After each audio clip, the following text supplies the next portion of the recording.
Fala galerinha do Dev Dojo, voltamos, parte 2, e agora a gente vai falar sobre a crescente adoção da cloud. Na verdade, eu vou trazer aqui não só sobre a crescente adoção da cloud, mas sobre vários temas que envolvem aí o porquê que a gente precisa aprender cloud aqui em pleno 2023, tá? Uma das coisas que eu gostaria de trazer é sobre os benefícios, tá, de usar a cloud. Se você nunca usou, ou enfim, não tem muita familiaridade com esses termos, cara, deixa aí no comentário, a gente vai procurar responder tudo, mas aqui eu vou tentar ser bem sucinto. Então, quando a gente fala, por exemplo, de um modelo de cobrança na cloud, que eu acho que é uma das principais diferenças, a gente não está mais falando de ter que comprar um servidor, configurar ele, colocar na nossa rede, e aí tem o custo do profissional que vai fazer isso, da instalação, de manter, da energia, da rede, enfim, uma série de que a gente chama de upfront cost, ou seja, o custo inicial para se ter uma solução. Então, se você tem uma ideia de software e você queria colocar ela disponível online, lá antigamente você não tinha serviço cloud disponível, você tinha que ou alugar um VPS, que algumas empresas tinham, porque já tinham soluções ali, ou você tinha que comprar o seu mesmo e colocar, fazer todo esse setup, né? E dimensionar corretamente de acordo com o seu workload. Se por um acaso a tua solução, vamos supor que você fez o... Agora a gente vai fazer o site da padaria. Né? A padaria tá bombando, já estamos ali fazendo pão e bolo, e agora a gente quer vender online. De repente, a gente começou né, no mundo on-premise, vou dizer assim, antes da cloud, antes de serviços clouds, a gente quer vender, botar essa solução online, a gente foi lá, configurou nosso servidor para uma determinada capacidade. E aí eu vou colocar aqui, por exemplo, 1.000 usuários acessando a cada dia, certo? De repente, a gente fez uma campanha de marketing, Instagram, bombou e tudo mais, sei lá, alguém, influencer, falou bem do pão, e de repente a gente saltou de 1.000 por dia para 5.000. E aí a nossa infraestrutura, aquele servidor que a gente preparou, deixou de suportar aquela carga. O que acontece quando eu não estou numa cloud, por exemplo? Eu ia precisar alugar um novo servidor, configurar, e tudo isso tem um tempo e detalhe, naquele momento em que saltou de 1.000 para 5.000 poderia ter disponibilidade, aquele momento que você entra no site ele não carrega, que ele está como se fosse sofrendo um ataque de DDoS, porque o próprio servidor não está aguentando a carga que ele está recebendo.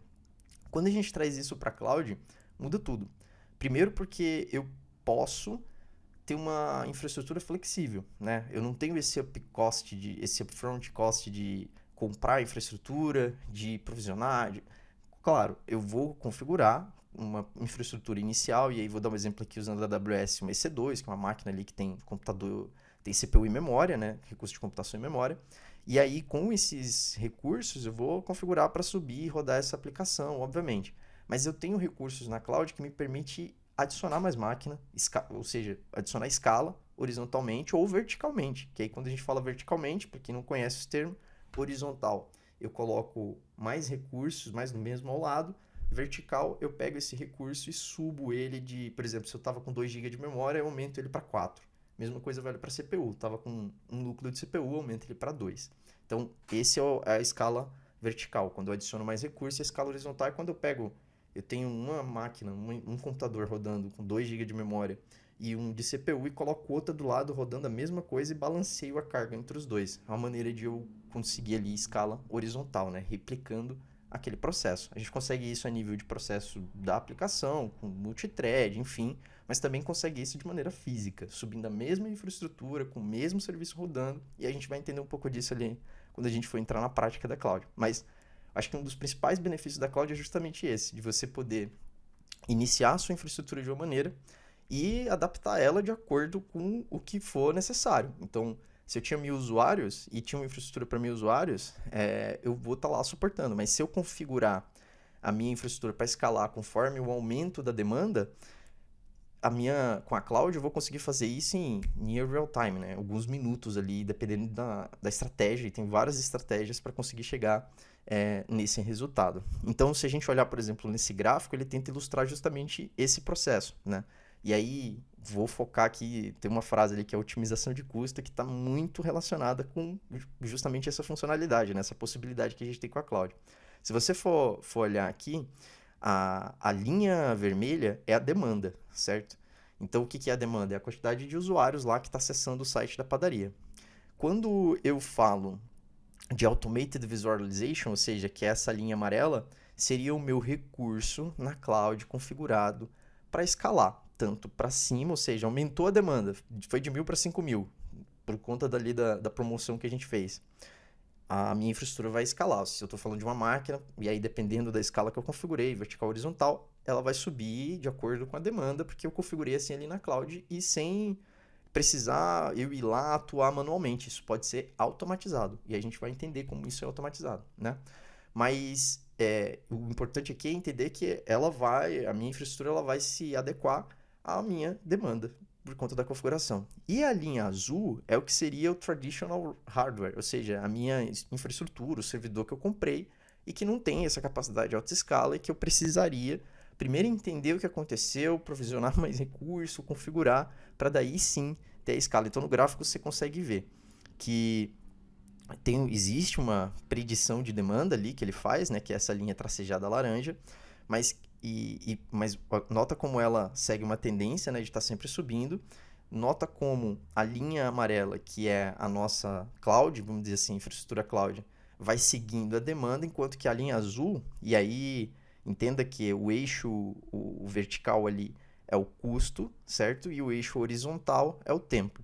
Então, o custo no tempo, quando a gente está falando de uma infraestrutura tradicional, ele tanto é maior para iniciar, quanto ele não segue a demanda. Ele segue a própria, enfim, sequência dele, né? Tipo, o tempo que leva mais tempo para você conseguir colocar mais recursos, leva mais tempo para você, por exemplo, descer esse recurso e muitas vezes você nem consegue. Uma vez que você comprou um servidor novo, colocou lá na tua infraestrutura, pô, você vai desligar ele, né? E aí, se você pode desligar, vai economizar energia, mas você já comprou aquele servidor, ele já é seu, o hardware é seu. Né? Então, aí é que está o grande ponto. Você ganha exatamente aí, porque a infraestrutura que você loca na cloud, ela não é tua. Se você quiser desligar, você pode desligar a qualquer momento. E aí tem uma série de estratégias, inclusive, para decidir como a gente vai alugar essa infraestrutura. E aqui eu tô focando um pouco no que seria serviços ali, IaaS, PaaS, sem entrar muito no SaaS, tá? E nem tanto no PaaS também. Mas voltando aqui pro nosso exemplo, dá para ver ali, inclusive, que ele mostra um ponto onde a gente teria, na infraestrutura tradicional, que seria o pico ali de acesso, um shortage, ou seja, não tem máquinas disponível, não tem como atender a demanda, e você teria downtime, ou indisponibilidade ali do teu serviço, beleza? Enquanto que se você estivesse usando a cloud automaticamente ia escalar, ia seguir a demanda, e depois, se essa demanda baixasse, retraísse ali, voltasse para os 1.000 acessos, ele voltaria para aquela capacidade que ele estava provisionado antes. Então, acho que esse é um dos principais benefícios da cloud, essa capacidade que a gente tem de poder adaptar o que a gente tem de infraestrutura, de recurso computacional disponível, para aquilo que a gente vai, de fato, utilizar sobre demanda, beleza? E aí o pagamento disso é, como o próprio nome já diz, também sobre demanda. Se eu uso mais, eu pago mais, se eu uso menos, eu pago menos. E eu acho que é um bom ponto aqui para a gente começar. Aí outro ponto que eu acho legal de citar, e vou falar brevemente, né, é sobre os provedores de cloud. A gente tem aí uma lista aqui, por exemplo, que eu peguei atualizada ali em 2022 sobre os maiores provedores de cloud. A gente vê, por exemplo, e aí falando aqui de market cap, né, de quanto cada cloud representa desse mercado, né, de cloud infrastructure, e a AWS, por exemplo, tem 34%, Azure 21%, GCP vem ali em terceiro com 11%, aí você tem Alibaba, IBM, enfim, e outras clouds. Até na live que a gente fez recentemente sobre não tinha tema. O William falou de um monte de coisa e a galera foi mandando pergunta, a gente foi falando, teve gente que comentou sobre se valia a pena Oracle Cloud. Aqui eu acho que está uma resposta interessante para você. Se você olhar, a Oracle Cloud ela representa 2% do mercado atualmente, tá? Isso aqui em 2022, eu digo atualmente, a gente já está em 23. E era Q3 em 2022, se você reparar ali. Mas eu acho interessante olhar para aquilo que está em mais uso, widely adopted no mercado. Né? Então, se eu for olhar hoje para o mercado, você vai ter bastante Azure, GCP e principalmente a AWS, né? Mas eu acho que é isso. Aí, o que eu acho legal também falar é sobre a crescente demanda, né? Por que eu acho interessante a gente aprender cloud? Por que faz sentido, né?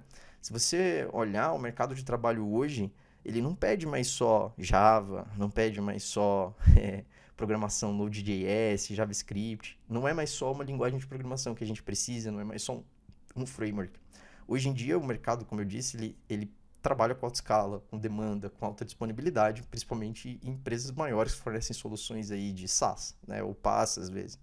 E essas empresas precisam de especialistas, de pessoas com conhecimentos, às vezes, não só de uma linguagem de programação, mas também de infraestrutura, de CI/CD, de segurança, enfim, de uma série de coisas. Quando a gente traz isso aqui para o mundo da AWS, por exemplo, a AWS já meio que traçou uns pilares ali de formação profissional que habilita alguns profissionais, por exemplo, dando certificações, né? Se você olhar aqui, eu tirei um print, tá? Tem um link ali, depois eu vou deixar os links ali nos comentários.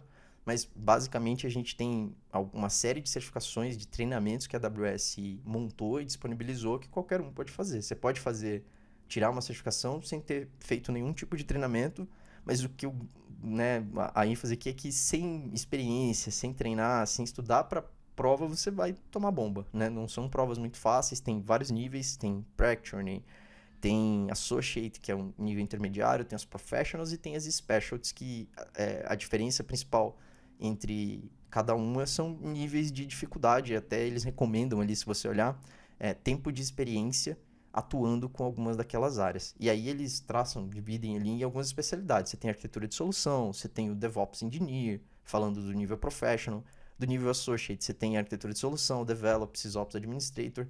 E cada uma dessas, elas focam em serviços, em maneiras de utilização da cloud ali um pouco diferentes, né?